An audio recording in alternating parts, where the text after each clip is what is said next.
Hello friends, welcome back to my channel. Last हमने की थी डिटर्मिनेंट्स क्या होते हैं, माइनस क्या, कोफैक्टर्स क्या होते हैं और सिंगुलर मैट्रिक्स क्या होते हैं। आज हम करें हैं प्रॉपर्टीज़ ऑफ डिटर्मिनेंट। इसकी कुछ एक प्रॉपर्टीज़ हैं जिनको यूज़ करके हम फर्दर डिटर्मिनेंट्स को इजीली सॉल्व कर सकते हैं। देखते हैं first property of the determinant. देखिए, फर्स्ट प्रॉपर्टी कहती है कि अगर ए मेरे पास कोई स्क्वायर मैट्रिक्स है of order N, then the sum of product of elements की प्रोडक्ट ऑफ एनी रो, किसी भी रो के या किसी भी कॉलम के एलिमेंट्स मीन्स ए आई जे को, ठीक है, अगर उसके कोफैक्टर से मल्टीप्लाई करें, ठीक है, उसको रो वाइज या कॉलम वाइज क्या करें, उस पर्टिकुलर रो वाइज या उस पर्टिकुलर कॉलम वाइज उनकी प्रोडक्ट को सम करें, तो वो किसके इक्वल आता है, डिटर्मिनेंट ऑफ ए के इक्वल। ये एक प्रॉपर्टी है। जब आप वैसे डिटर्मिनेंट निकालते हो ना, तो हम लिखते क्या हैं, आप देखो, जब भी आप डिटर्मिनेंट निकालते हो तो क्या लिखते हो, summation of summation I J into A I J into matrix जो इस आई और जे को इन्वॉल्व नहीं करता, इस रोथ आई और जे को इन्वॉल्व नहीं करता। ये वाली चीज़ और ये वाली चीज़ अगर आप इकट्ठी कर दो, ये डिटर्मिनेंट इंटू ए आई जे, तो ये आपका क्या बनता है, कोफैक्टर, ठीक है। ये बना क्या, summation of A I J into C I J, ठीक है। यही चीज़ ये आपकी प्रॉपर्टी कह रही है। इसको एक एग्जाम्पल से प्रूव करते हैं। हाँ जी, ये सब लेते हैं और प्रूव करते हैं प्रॉपर्टी 1, ठीक है जी, क्लियर है। प्रॉपर्टी 1 क्या कहती है, that summation of A I J into C I J is equal to determinant of A, ठीक है, क्लियर। पहले निकालते हैं इसका determinant. Determinant of A will be equal to 1 into 0 plus 6 plus 1 into -5 -4 plus 0, ठीक है। It is 6 -9। डिटर्मिनेंट हमारा बना -3, ठीक है जी, क्लियर है। हमने डिटर्मिनेंट लिख लिया -3, ठीक है, क्लियर है। अब हमने क्या निकालने हैं, कोफैक्टर। C11 क्या होता है, मैं जनरल फार्मूला लिख देती हूँ सी आई जे का, -1 raise to power i plus J into M I J, और इसको क्या बोलते हैं, is equal to M I J if I plus J is even, और minus of M I J if I plus J is odd, ठीक है। It will B 5 2 3 निकालते हैं, नेगेटिव के साथ आएगा। That will be second row, third column छोड़ा, it is -3 + 2 -1, ठीक है। यहाँ साइड पे लिख लेते हैं, C11 6 है, C12 9 है, C13 is 3, C21 is -5, C22 is 5 and C23 is -1। Next row निकालते हैं कोफैक्टर्स की। C31 is equal to M31, third row first column छोड़ेंगे, it will be -2, C32 third row and first column, third row second column छोड़ेंगे, it will be 2, C32 is 2 and C33 आपका आएगा, third row third column छोड़ देंगे, ये positive के साथ होगा, इट विल बी -1, ठीक है जी, क्लियर है। It will B -1। अब हमने करना क्या है, it will B 0 -1, that is -1, ठीक है। हमने कोफैक्टर्स निकाल लिए। हमारा डिटर्मिनेंट क्या आ रहा है, -3 हमने पीछे निकाला है, ठीक है। हमारी प्रॉपर्टी क्या कहती है कि अगर किसी एक रो या एक कॉलम के कोफैक्टर्स को उसके कॉरस्पॉन्डिंग एलिमेंट से मैं क्या करूं, मल्टीप्लाई, ठीक है, तो वो आंसर किसके इक्वल बनना चाहिए, डिटर्मिनेंट के equal. Means sum A I J for sum I और फॉर सम से आई इज इक्वल टू 1 के लिए ये चलेगा 1 2 3। यहाँ अगर मैं रो नंबर 2 ले लूँ तो जे 1 2 3, अगर कॉलम 1 ले लूँ तो रो चलेगी 1 2 3। ठीक है, किसी एक रो के वैल्यूज़ को हमने आपस में मल्टीप्लाई करके सम करना है तो वो आंसर डिटर्मिनेंट के इक्वल होगा। अब मैंने क्या किया, कोफैक्टर्स का मैट्रिक्स बना लिया। अगर मैं इस रो को इसके साथ कॉरस्पॉन्डिंग एलिमेंट के साथ मल्टीप्लाई करके ऐड करती हूँ, आप देखिए तो आंसर क्या बन रहा है, -3, that is equal to determinant of A. ठीक है, सिमिलरली किसी भी एक कॉलम के कोफैक्टर और उसके एलिमेंट्स को अगर मैं मल्टीप्लाई करूं, ठीक है, अगर इनको मैं ऐड करूं तो भी आंसर क्या आ रहा है, -3, it means determinant of A. सो यही प्रॉपर्टी हमने इसमें क्या करनी थी, प्रूव करनी थी कि जो आपके कॉरस्पॉन्डिंग एक पर्टिकुलर रो के एलिमेंट्स को उसके कॉरस्पॉन्डिंग कोफैक्टर से मल्टीप्लाई करके अगर उनका सम करें तो क्या आता है, डिटर्मिनेंट ऑफ ए। ठीक है जी, अब नेक्स्ट प्रॉपर्टी चेक करते हैं। हाँ जी, सेकंड प्रॉपर्टी है कि ए अगर कोई स्क्वायर मैट्रिक्स है तो of order N, then the sum करना है हमने product of elements of any row. कोई एक रो ले लो या एक कॉलम ले लो, ठीक है, कोई भी एक रो ले सकते हो, with the cofactors of corresponding elements of some other row. उसको किसी और रो के एलिमेंट्स के साथ क्या कर रहे हैं, मल्टीप्लाई कर रहे हैं। ठीक है, या उनके साथ क्या कर रहे हैं, से प्लस करें कुछ इस तरह से। ठीक है, और उनका क्या ले रहे हैं, समेशन। ठीक है, तो वो सम किसके इक्वल आ रहा है, 0 के इक्वल। तो ये प्रॉपर्टी हमने क्या करनी है, प्रूफ। जैसे सपोज अगर ये जो प्रीवियस एग्जांपल की हमने एलिमेंट्स हमारे पास है, ये कोफैक्टर्स हैं उसके। ठीक है, अब हमने प्रूफ क्या करना है, सपोज इस रो के कोफैक्टर्स को इस रो के सम अदर रो के कोफैक्टर्स के क्या साथ करूं, मल्टीप्लाई करूं।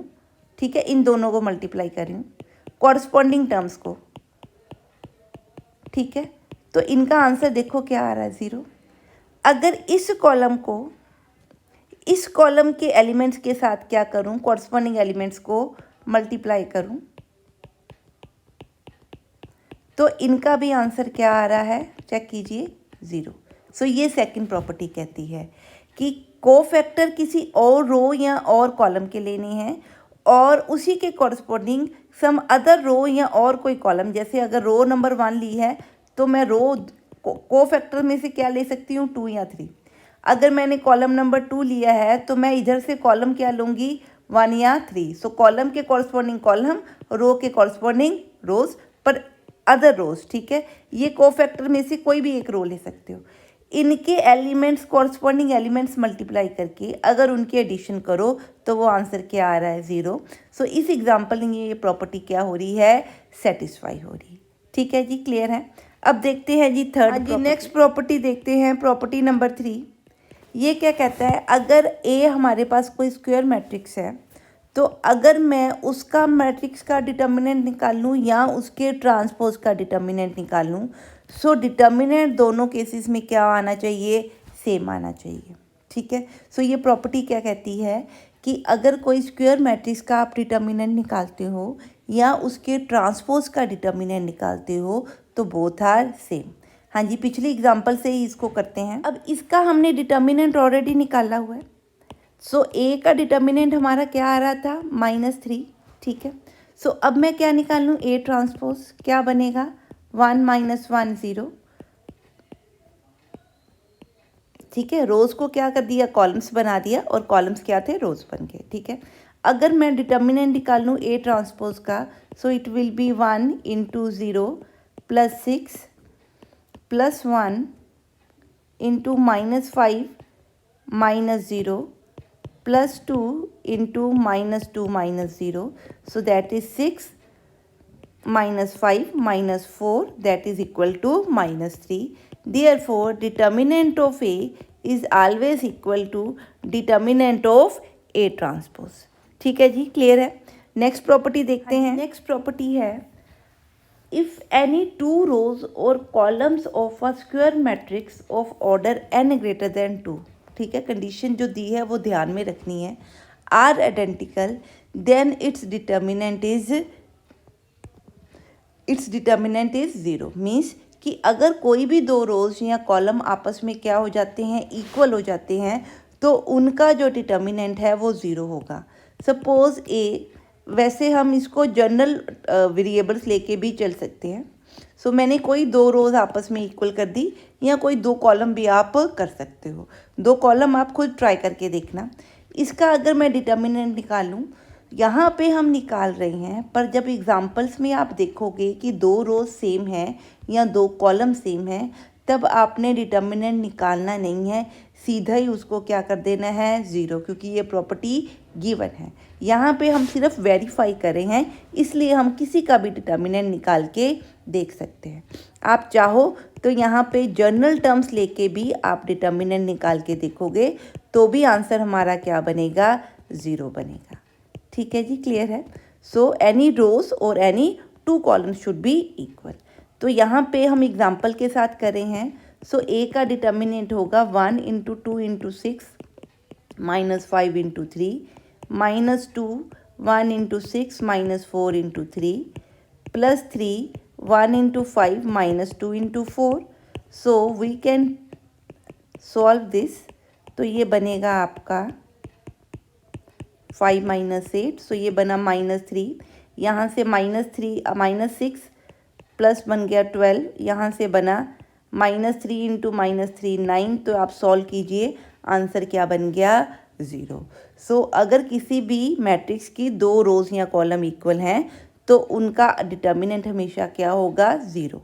हाँ जी, नेक्स्ट प्रॉपर्टी देखते हैं इसकी। If A is a square matrix of order n and B be a matrix obtained from A by multiplying each element of a row।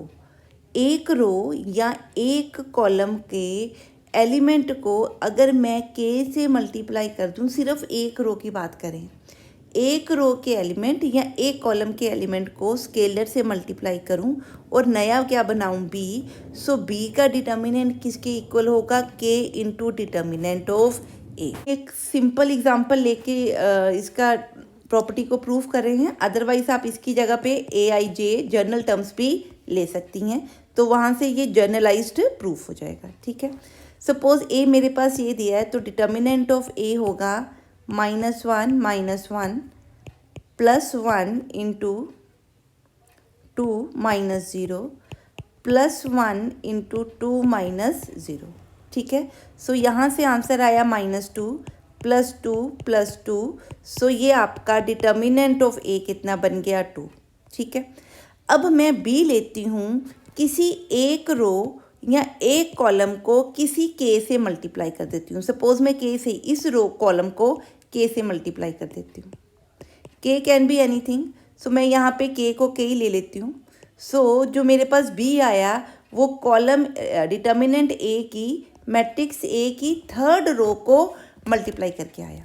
ठीक है, सो हमारे पास डिटर्मिनेंट ऑफ बी कितना बनेगा, 1 into -k plus 1 into 2k minus 0 plus k into 2k।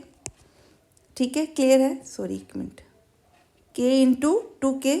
So that is -2k plus 2k plus 2k square, sorry के।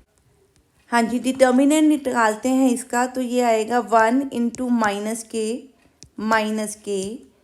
Plus 1 into 2k minus 0 plus k into 2 minus 0। So it is -2k plus 2k plus 2k।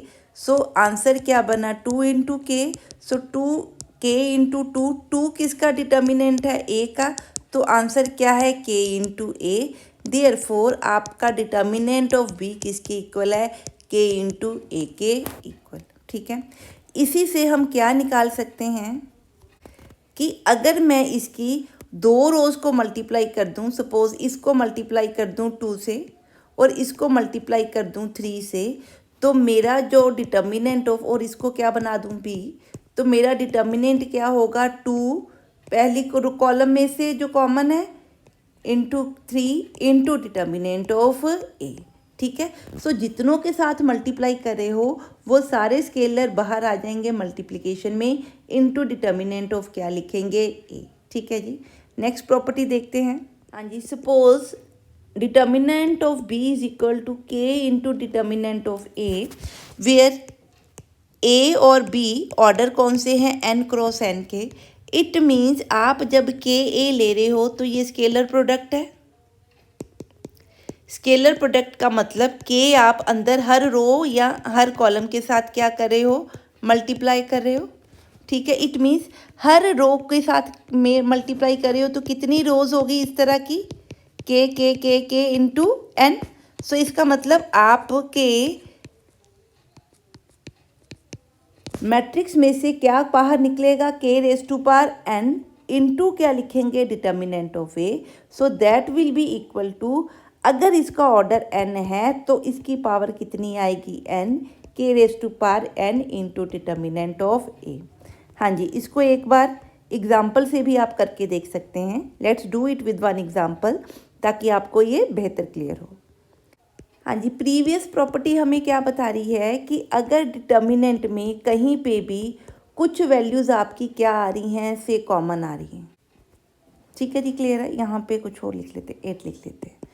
इसका मतलब first row में से 5 common आ रहा है, into क्या करेंगे, second row में से 6 कॉमन आ रहा है, इनटू थर्ड रो में से 2 कॉमन आ रहा है। तो तीनों रो में से एक एक वैल्यू आपने कॉमन निकाल ली। ऊपर क्या बचा, 1 2 3, सेकंड रो बची 1 3 6 एंड थर्ड रो क्या बनी, 1 2 एंड 4, ठीक है जी, क्लियर है। सो इसका डिटर्मिनेंट, ए का डिटर्मिनेंट किसके इक्वल होगा, इसको मैं बी लिख देती हूँ। सो किसके इक्वल होगा, 5 into 6 into 2 into determinant of A, ठीक है। सो यही आपका आंसर किसका बनेगा, बी का डिटर्मिनेंट, ठीक है। चाहे आप इस तरह से निकाल लीजिए, चाहे इसका डिटर्मिनेंट निकाल के इसके साथ मल्टीप्लाई कर दीजिए। ये आपने प्रैक्टिस के लिए करना है। आप करोगे तो determinant of A into 5 into 6 into 2 will be determinant of B बनेगा, ठीक है जी, क्लियर है। सो ये आप, इस मीन्स कि आप डिटर्मिनेंट में से किसी भी रो में से अगर कोई कॉमन वैल्यू निकलती है तो आप उसको डिटर्मिनेंट से बाहर लिख सकते हो। दिस इज़ द प्रॉपर्टी जो स्टेट करी है प्रीवियस प्रॉपर्टी। हाँ जी, नेक्स्ट है प्रॉपर्टी 7। ये प्रॉपर्टी क्या कहती है, अगर आपके पास ए कोई स्क्वायर मैट्रिक्स है of some order n into N, ठीक है, such that each element of a row और a column of A is expressed as the sum of 2 और मोर टर्म्स। इसका क्या मतलब, अगर कोई एक रो या कोई कॉलम, ठीक है, इज एक्सप्रेस्ड एज, मतलब उसके अंदर एंट्रीज हैं एज द सम ऑफ 2 और मोर टर्म्स, ठीक है। उसमें जो एंट्रीज हैं 2 या 2 से ज़्यादा टर्म की, जैसे a प्लस बी है, से आप लिख लो x प्लस वाई है, से l प्लस एम है, ठीक है। कुछ किसी भी रो में हो सकती है एंट्री, या कॉलम वाइज भी हो सकती है, ठीक है। इसको हम b1 b2 b3 लिख लेते हैं, ठीक है। इसको हम लिख लेते हैं से c1 c2 c3, ठीक है, क्लियर। सपोज ये इस तरह कोई मैट्रिक्स है तो a का जो डिटर्मिनेंट है it can be represented as sum of the determinant of 2 और मोर मैट्रिक्स। मतलब मेरे पास 2 मैट्रिक्स और इससे बन सकते हैं। क्या बनेंगे, एक में ये एंट्री के साथ पहली एंट्री, फर्स्ट रो की first entry x a x y, बाकी ये सारी एंट्रीज इसमें ले लेंगे, ठीक है। एक मैट्रिक्स ये बना लिया मैंने। एक मैट्रिक्स क्या लिया, फर्स्ट रो की जहाँ पे सम एक्सप्रेस्ड है, ठीक है, जहाँ पे ये सम वाला एक्सप्रेशन है उसकी सेकंड एंट्री यहाँ लेंगे और बाकी का डेटा यहाँ से ले लेंगे, ठीक है। सो मैंने क्या किया, जो आपका ए के अंदर रो या column sum of 2 terms expressed थे, उस रो को स्प्लिट करके 2 मैट्रिसेस बना दिए। रो स्प्लिट कैसे की, ए एक्स एल अलग ले लिया, सॉरी यहाँ पे एल है, ठीक है, और बी y एंड m अलग ले लिया, बाकी टर्म्स दोनों मैट्रिसेस में सेम होंगी, ठीक है। बाकी रोज़ या कॉलम जो भी आप ले रहे हो वो दोनों में क्या होंगे, सेम। सो इस केस में जो डिटर्मिनेंट ऑफ ए है that will be equal to determinant of B plus determinant of C, जहाँ पे बी और सी दोनों का बच्चे ऑर्डर किसके इक्वल है, ए के इक्वल, ठीक है। सो अगर आप चाहो तो इसी मेथड इसी को भी आप सॉल्व करके देख सकते हो। सपोज इसी को सम को सॉल्व करके देखते हैं। हाँ जी, पहले ए का डिटर्मिनेंट निकालते हैं, क्या बनेगा, A plus B into B two C three minus C two B three minus X plus Y into B one C three minus C one B three plus L into M into B one C two minus C one B two, ठीक है। इसको हम लिख लेते हैं 1। अब हमने b क्या बनाया था, A X L B one B two B three C one C two C three, और c क्या बनाया था, B Y M B one B two B three C one सी टू सी थ्री, ठीक है। सो अब मैं क्या निकालना चाहती हूँ, ये डिटर्मिनेंट ऑफ ए है, अब मैं डिटर्मिनेंट ऑफ बी निकाल रही हूँ। आपको फार्मूला पता है, सो हम उस फार्मूला को क्या कर रहे हैं, यूज़ कर रहे हैं, ठीक है जी, क्लियर है। सो इस तरह से आपका डिटर्मिनेंट बनेगा किसका, बी का, ठीक है। सिमिलरली अगर आप सी का डिटर्मिनेंट बनाओ तो इट विल बी इस तरह से, आपका ये आपका बन रहा है सी का डिटर्मिनेंट, ठीक है जी, क्लियर है। अब हम प्रूफ क्या करना चाहते हैं, हम प्रूफ करना चाहते हैं कि जो डिटर्मिनेंट ऑफ ए है वो किसके इक्वल है, A plus B, determinant of B plus C के। सो मैं डिटर्मिनेंट ऑफ बी और डिटर्मिनेंट ऑफ सी को ऐड करूं बच्चे, आप ध्यान से देखो, ये दोनों वैल्यूज़ कॉमन है। अगर इन दोनों को इसमें से कॉमन निकाल लूँ तो बन रहा है a प्लस बी इंटू जो ये अंदर वाली टर्म लिखी है। सिमिलरली ये कॉमन है, दोनों में से कॉमन निकाल लूँ, माइनस कॉमन निकाल लूँ तो बन रहा है x plus Y B one C three minus C one B three plus, similarly ये दोनों टर्म्स में ये दोनों इक्वल हैं, तो अगर मैं वो कॉमन निकाल लूँ तो आंसर बन रहा है l plus m B one सी टू माइनस बी टू सी थ्री। अगर आप चेक करो, सो अगर ये फोर्थ है, फ्रॉम फर्स्ट एंड फोर्थ आपको क्या नज़र आ रहा है, देखिए जो ए का मैट्रिक्स का डिटर्मिनेंट है वही डिटर्मिनेंट किसका बन रहा है, बी प्लस सी का। So determinant of A will be equal to B plus C, ठीक है। सो कहीं पे भी अगर आपके पास कुछ इस तरह की टर्म्स आए प्लस सम, ठीक है, तो आप उसको सॉल्व करने के लिए, ठीक है, यहाँ पे कोई भी टर्म हो सकती है, तो आप इसको स्प्लिट कर सकते हो डिटर्मिनेंट ऑफ टू मैट्रिसेस के अंदर, ठीक है जी, क्लियर है। सो ये प्रॉपर्टी हमें ईए यूटिलिटी बताती है। हाँ जी, अब नेक्स्ट प्रॉपर्टी देखते हैं। हाँ जी, नेक्स्ट प्रॉपर्टी है, अगर ए मेरे पास कोई स्क्वायर मैट्रिक्स है, ठीक है, and B is obtained from A, तो दोनों के मैट्रिक्स का ऑर्डर हमेशा क्या रहेगा, सेम। फ्रॉम ए के मैट्रिक्स में से, सपोज़ ये हमारे पास एक जनरल मैट्रिक्स है, सपोज़ ये ऑर्डर एन का है, तो मैंने एन क्रॉस एन आप ले सकते हो इसको, ठीक है, क्लियर। सो वो क्या कहता है, बी इज़ ऑब्टेन्ड, बी कैसे मिला है हमें, ऑब्टेन्ड फ्रॉम ए से बी मिला है बाय एडिंग टू अ रो, इसकी किसी रो या किसी कॉलम में, कोई भी रैंडमली आप रो या कॉलम ले सकते हो, ऑफ ए के किसी एक रो में, सपोज ये रो ले लेती हूँ, ठीक है, of a scalar multiple of another row और अ कॉलम, ठीक है, किसी और रो का स्केलर मल्टीपल मीन्स सपोज इस रो को मैं के से मल्टीप्लाई करके इसमें ऐड कर दूं तो जो नया मेरा बी बन रहा है वो मैट्रिक्स बन रहा है वो बी बन रहा है।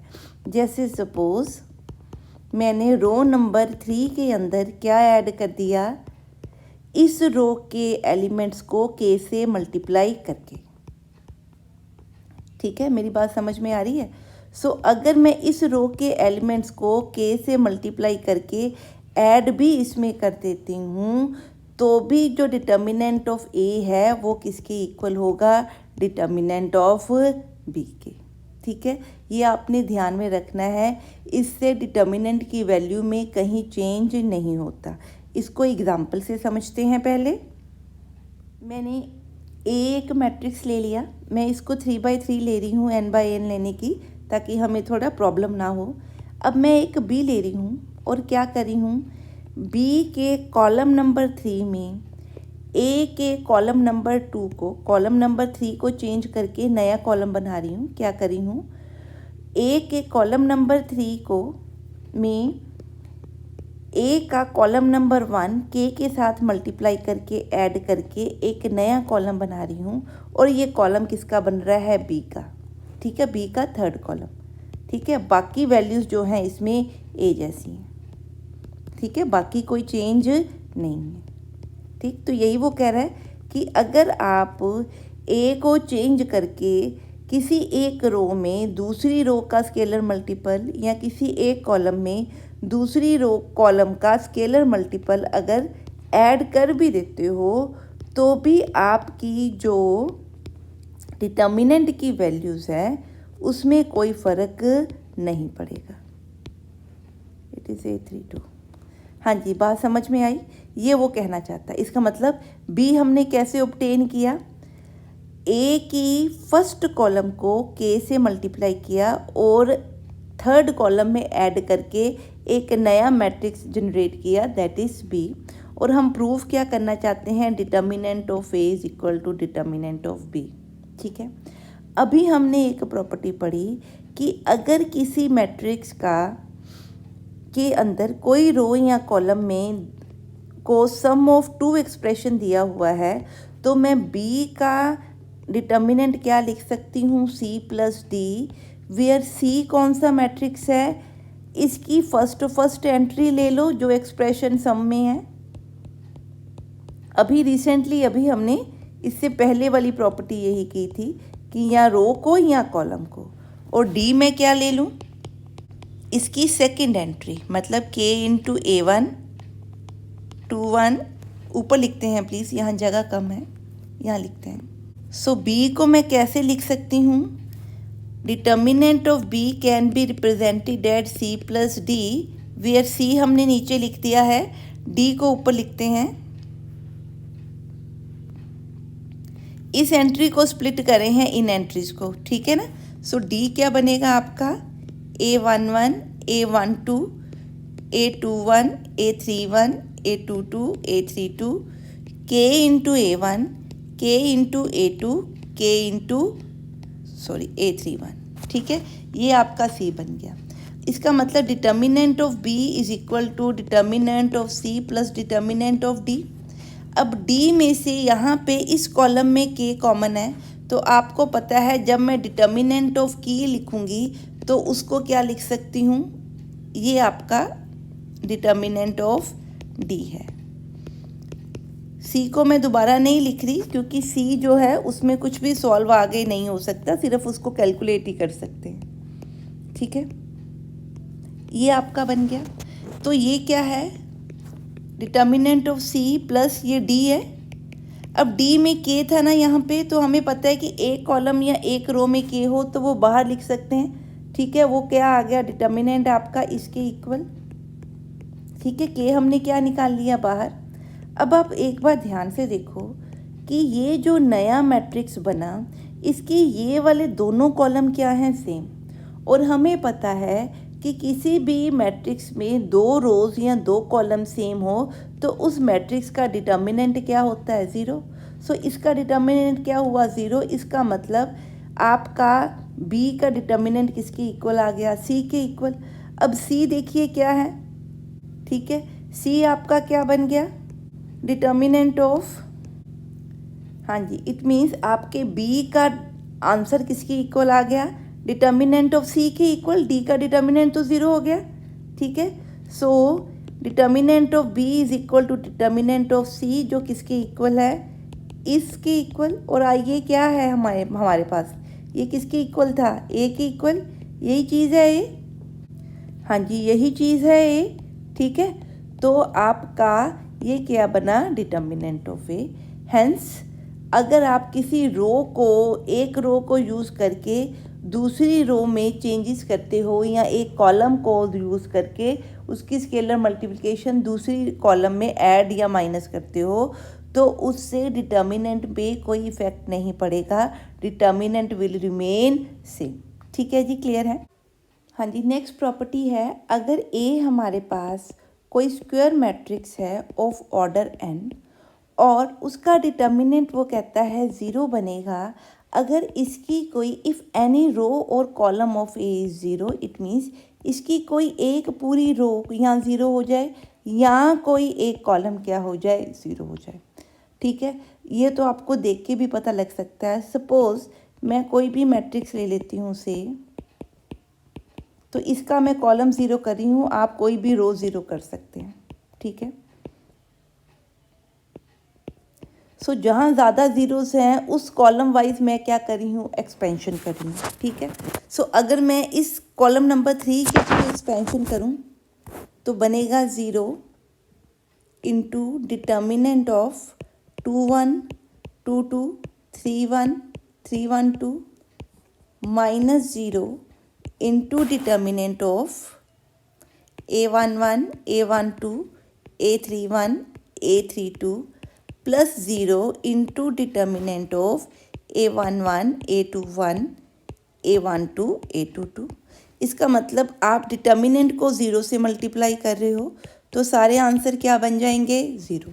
ठीक है, सो आप कोई भी रो या कोई भी कॉलम अगर ज़ीरो होगा तो डिटर्मिनेंट क्या बनेगा, ज़ीरो। रीड करते हैं, इफ़ ए आपके पास कोई डायगनल मैट्रिक्स है, डायगनल मैट्रिक्स आपको पता है स्क्वायर मैट्रिक्स होते हैं ऑफ ऑर्डर एन, तो वो कहता है कि जो डिटर्मिनेंट है, ये जो साइन है this is a sign of product, product of A I I means कि जो डिटर्मिनेंट होगा that will be equal to product of diagonal elements. So this is a product of, आप चेक कीजिए ये जितने भी एलिमेंट्स हैं कौन सी पोजीशन के हैं, डायगनल एलिमेंट्स हैं। ठीक है, प्रोडक्ट ऑफ डायगनल एलिमेंट्स, आप इसको चेक भी करके देख सकते हैं। Let's take one example. हाँ जी, हमने यहाँ पे 3x3 का डायगनल मैट्रिक्स लिया। ठीक है, डायगनल मैट्रिक्स क्या होता है, जहाँ पे डायगनल एंट्रीज नॉन ज़ीरो होंगी और नॉन डायगनल एंट्रीज क्या होंगी, ज़ीरो। ठीक है, तो ये वही मैट्रिक्स है। अगर आप इसका डिटर्मिनेंट निकालो बच्चे तो क्या बनता है, चेक कीजिए। ठीक है, तो ये आंसर क्या आ रहा है, 8।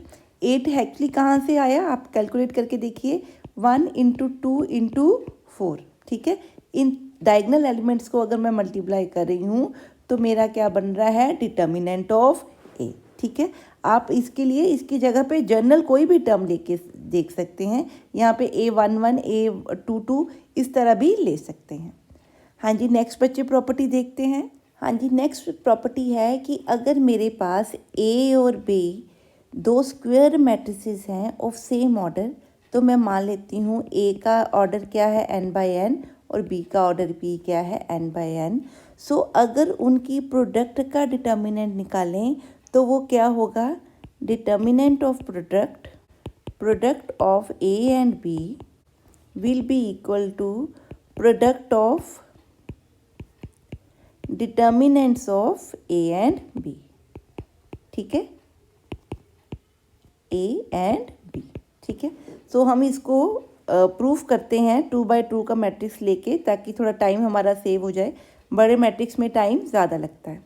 हाँ जी, हम सपोज़ एक ए मैट्रिक्स ले रहे हैं से A11 A12 A21 A22, और बी मैट्रिक्स भी सेम ऑर्डर का ले रहे हैं B11 B12 B21 B22।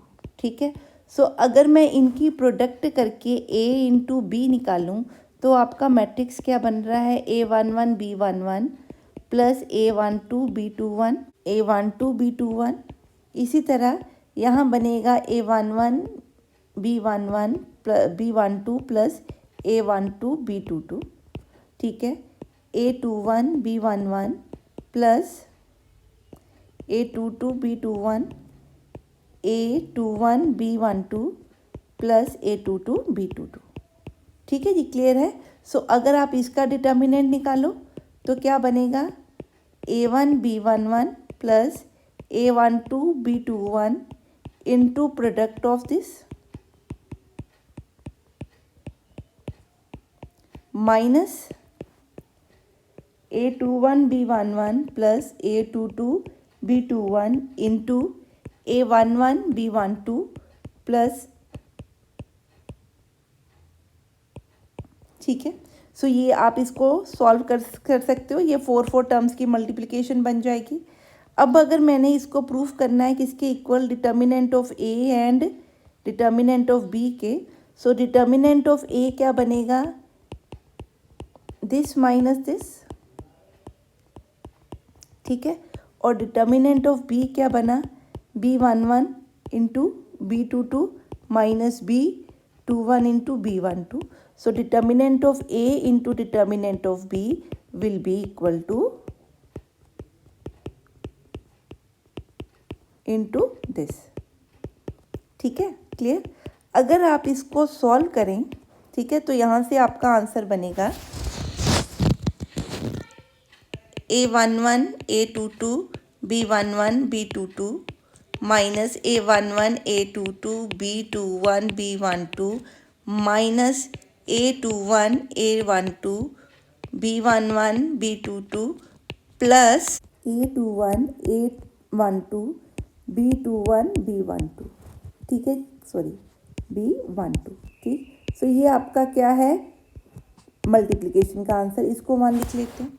अब आप इसको सॉल्व करेंगे ना तो मैक्सिमम आइटम्स इसमें से आपकी आ जाएंगी।